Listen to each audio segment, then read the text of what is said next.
Greetings, Rhodes University colleagues. My name is Nicola Pallett, and I'm an educational technology specialist in Churtle.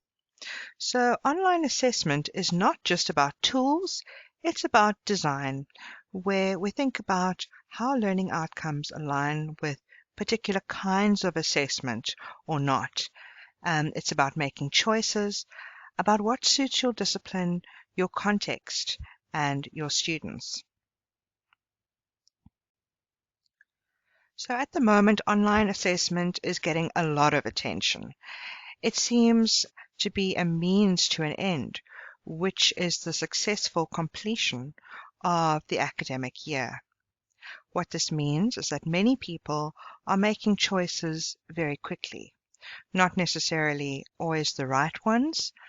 And we're going to be talking about online assessment in general. So I'll start us off with that, and before Neil takes us to considerations and examples. But we're going beyond assessment, online assessment in general.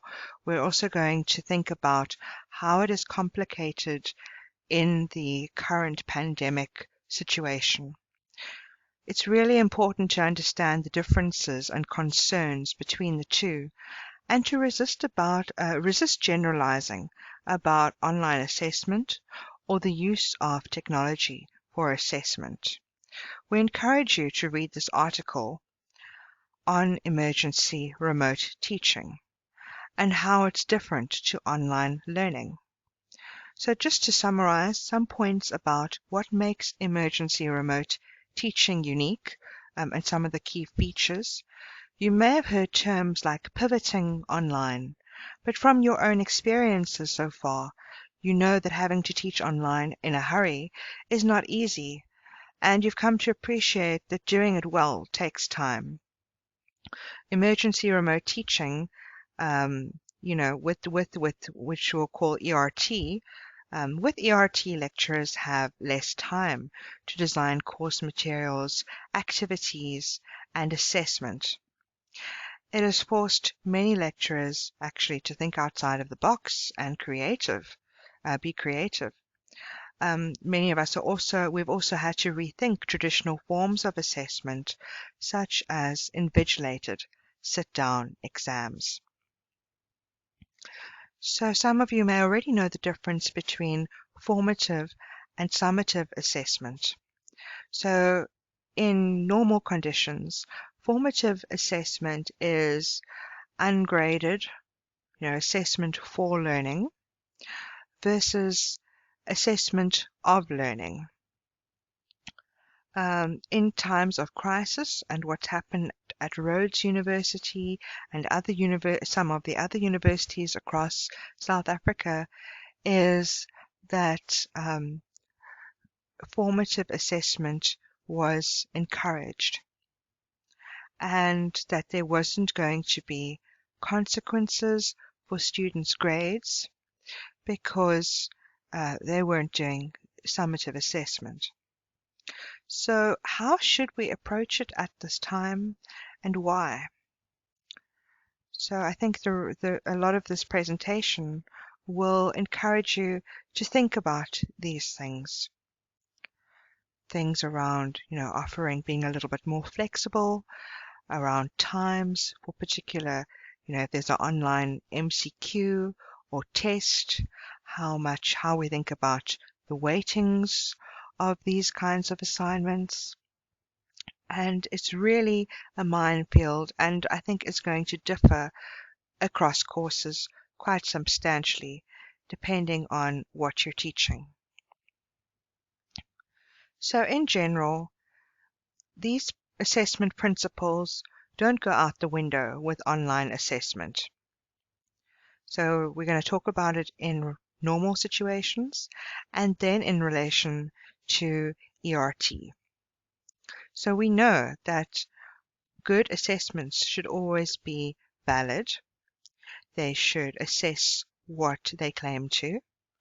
They should be reliable, transparent, accessible, and timely. And I'm sure these have been discussed in the Catalyst course already in some detail. So some of these principles may be even more important with emergency remote teaching.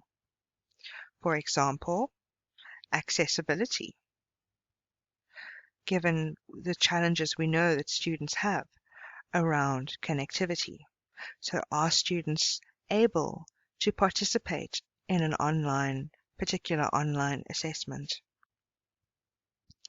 Another issue is around timeliness. So are we giving students enough time given some of the traumas that they may be facing?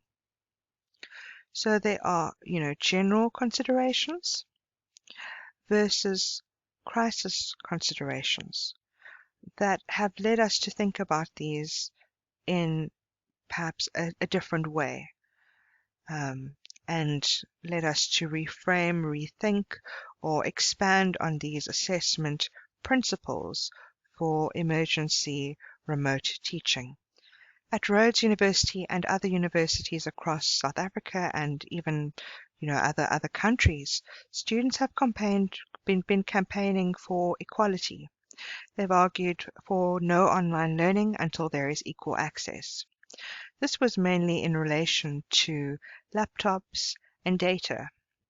So many universities responded and students were given data, and the university started, even at Rhodes, a laptop scheme where costs were added to students' fee account if they wanted to get a laptop. Equality has been seen in terms of physical access to material things. This ignores epistemological access, and I think this is where equity comes in.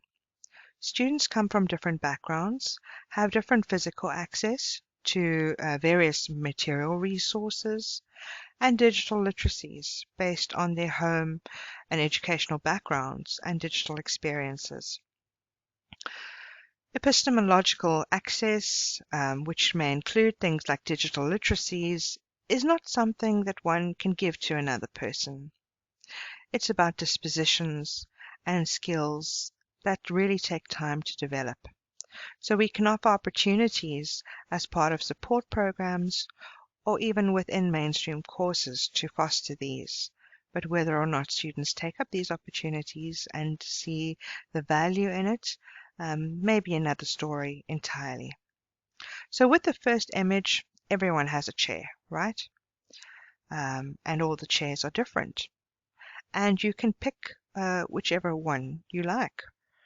But everyone has a place to sit. With the second image, and I think this helps us to think a little bit more about equity. With this arrangement, we assume particular ways of sitting. It affords not sitting close to each other. Think about who is being included, who is being excluded from this design. So thinking about equity more generally, it's around when particular designs or arrangements include some people and exclude others. Not all students will have laptops and connectivity, and this is still an issue for many. And for some, this is due to network coverage because they are perhaps located in very remote settings. And we know this to be the case for many of our students at Rhodes University. So we'll need to plan for this in our assessment. So far, the perception among many students has been that nothing counts. Students have not all students have been valuing low stakes formative assessments for learning in the same way. Depending on educational backgrounds, some only see value in summative assessment and doing assignments for grades. So students come with different assessment cultures and ways of valuing different forms of assessment based on their experiences and previous education.